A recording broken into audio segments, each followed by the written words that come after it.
made me come to the Scape Coat workshop was probably Jo.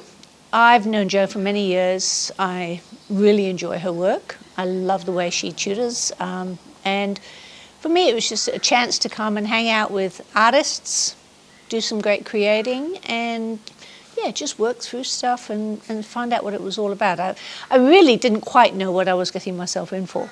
So it was, just let's come and have a little look-see and see what happens. So with the start of the workshop, the emphasis was on finding what's within you, inside yourself, that you want to make a piece of artwork about. So delving sort of deep in. And for me, that started with a process of looking at what my life has been for the last few years. And we live on a property, and we've been in drought for the last 6 years, and it's very isolated. You've got the COVID stuff happening as well, but that is less than the isolation of drought and those kind of things, and the resilience you need to live in a place like Thangul where it's been dry. And so there was those kind of things I started to think about, and then I started to link that back to my art practice. And as an artist, you go through dry creeks. You have times where you really have to really push to struggle to find that stuff that's deep inside you. And that was one of my reasons for coming to Jo's workshop, because I know she'll make you dig out all the skeletons and show everything out. So that was what I was looking for, to find that new direction. Well, I have been processing this new direction, new ideas, new media, for the last couple of years probably. And I said, okay, I feel this will help me cement things for myself, and then take it off in another direction. After I finished all the prismatic stuff, which took about 2.5, 3 years, by the time I'd finished all the touring and the book and everything else. And then it was like, okay, what am I going to do? And you go into this sort of hiatus period of time where you're not doing one, you're not doing the other, and you're finding that way. And so it's been a whole lot of exploration of print media. It's been an exploration of cold wax media, of mixed media, and putting things together. And I thought, this Scape Coat idea will unpack a lot of that.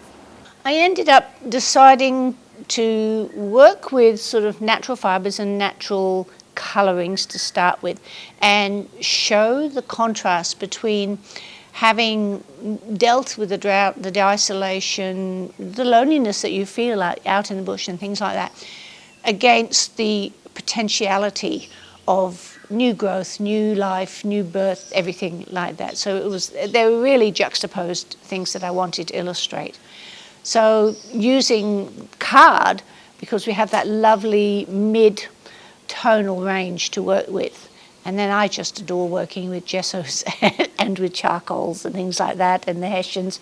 So I wanted to get that rugged roughness and the dryness and that toughness, but yet have that softness with it as well, and the curves in it relating back to the femininity. Although it's a tough place, you still have this femininity about it, and then the burst of colour, the joyousness, the thing when you open the coat out to reveal, whoa, this is happening, bang. And that was sort of the concepts and the ideas that ticked around.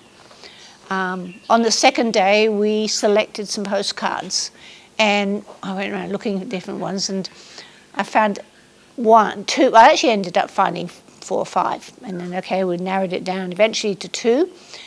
And then I looked at one and said, okay, well, this is what I'm talking about as well. It's similar sort of colours. It speaks to me in that way. But equally, there was this other postcard which was just a massive bright colour, and that one spoke to me too about the potentiality. So it was the possibles and the probables, sort of this juxtaposed thing happening. So in the end, I put both aside, because this is where I was starting and this is where I was going to. And it was that whole idea about what's inside us and what's outside us, and how the two intertwine. Probably a verification of the emotions that I knew were there, which I wasn't allowing myself to feel. It's that exclusion, that isolation, loneliness type of stuff, requiring toughness, requiring resilience. Oh goodness, it is emotional. Requiring that kind of resilience, but yet there's also the passion to believe and to hope and to dream. And interestingly, the card that I picked up, we got given a card with words on, was that this is your dream star. Hold on to it. Don't let it go. And I thought, yes, that's it. That's where it's heading to. So yeah. So yeah, it's how it is. I need to do it to move forward. It's like having an abscess or something. You've got to lance it to get better. You can only use up an awful lot of energy suppressing emotion. You have to push down these balloons. It's like holding balloons underwater, and you've got to hold them down. And that's such a good interpretation of that. And then and all of a sudden something happens, and you let go, and all the balloons come up, bang, okay. But you feel better afterwards. Yeah. It might be chaos for a while, but you feel better after.